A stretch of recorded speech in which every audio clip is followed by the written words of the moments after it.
before, the forest had been alive with sounds of squawking birds and howling monkeys. Now all was quiet as the creatures watched the two men and wondered why they had come. The larger man stopped and pointed to a great kapok tree. Then he left. The smaller man took the axe he carried and struck the trunk of the tree. Whack, chop, whack. The sounds of the blows rang through the forest. The wood of the tree was very hard.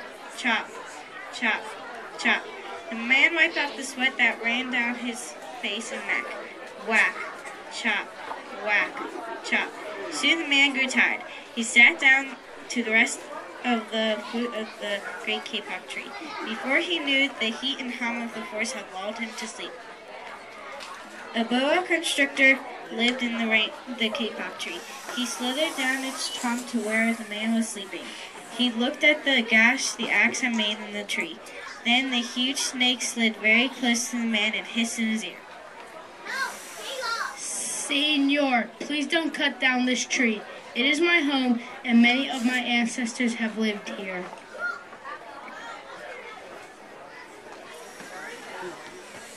Bees buzzed in the sleeping man's ear. Senor. My hive is in this tree. I fly from flower to flower and tree to tree, giving life to the rainforest. In this way, I pollinate flowers and trees in the rainforest. All living things depend on one another. They look like bees. A troop of monkeys scampered down from the canopy of the kapok tree. They chattered to the sleeping man.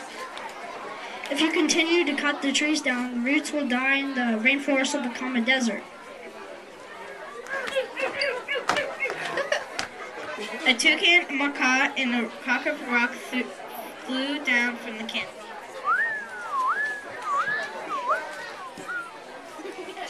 We fly over the forest and see what happens when you cut down the trees. Many people settle on this land. They set fires to clear the underbrush, and the tree forest is melted. Colors and beauty disappear.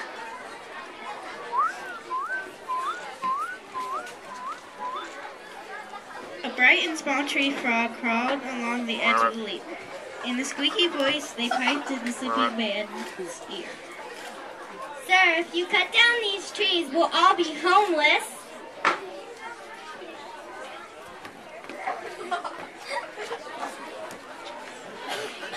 Two jaguars have been sleeping along the branch in the middle of the tree. Because their spotted coat blended into the dappled light and the shadows of the understory, no one had noticed them. Now they leaped down from the padded and silently over to the sleeping man.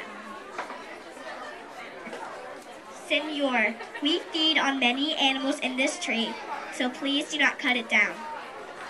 If you cut it down, where will I find my dinner?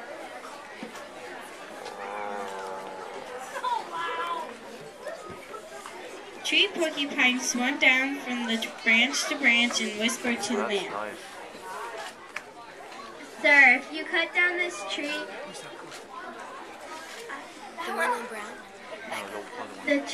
this tree produces oxygen. We all need oxygen to live. If you cut down the forest, you will destroy that which gives us our life. What is Becca supposed to do?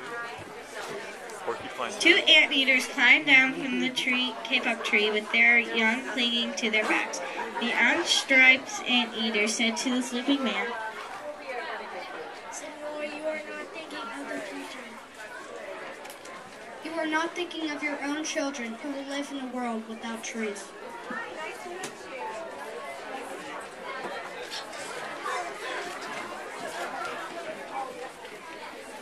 Three three-toed sloths had begun climbing down from the canopy when the men first appeared.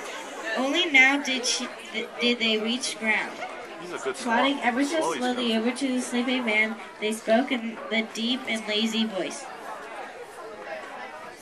Senor, did you cut down? How much is beauty worth? Can you live without it? If we cut down this tree, we will no longer have the color and beauty of the rainforest.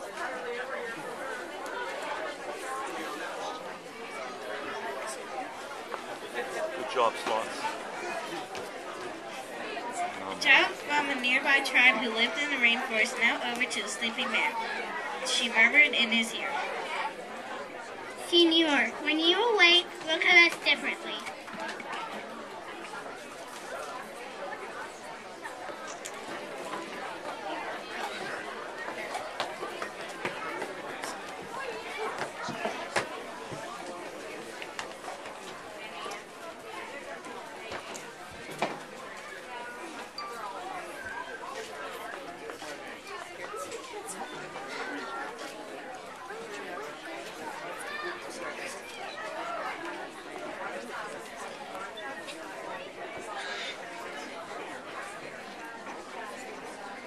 The man woke with a start. Before him stood the rainforest child, and all around him, her, staring were the creatures who depended upon the great Kapok tree. What wondrous and rare creature animals they were. The man looked about and saw the sun streaming through the canopies. Spots of bright light glowed like jewels amidst the dark green forest. Strange and beautiful plants seemed to dangle in the air. Suspended from the great Kapok tree, the man smelled the fragrant perfume of their flowers.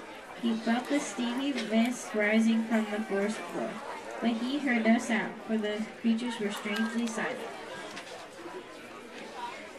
The man stood and picked up his axe. He swung back his arm as though to strike the tree. Suddenly he stopped. He turned and looked at the animals and the child. He hesitated. Then he dropped the axe and walked out of the rainforest.